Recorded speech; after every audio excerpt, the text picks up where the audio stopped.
Hello सांग मैंने आज आमर नुआ ब्लॉग रे आपको वेलकम। ये मो फोटो आड कर मो जेज माँ जी कि आम घर मुख्य जेहेतु मो जेज ए दुनिया नहांती दुखर कथा। मो जेजे थिले धर्मपरायण और श्रद्धालु लोक से ही मुख्य व्यक्ति आशीर्वाद ए सब संभव हो पारि।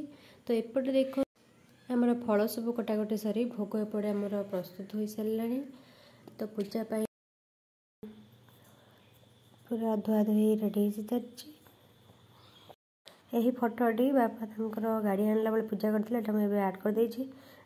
एबे देखंतु हमर नना आसी सारे आमर पूजा स्टार्ट हो सारे।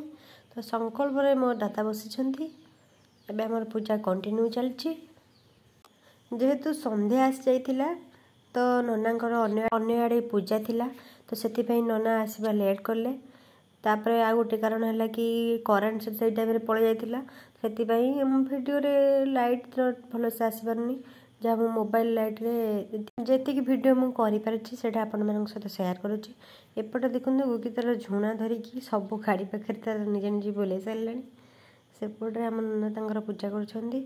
तो जदि आपको आम वीडियोटी भल लगे तार लाइक शेयर और सब्सक्राइब करेंगे।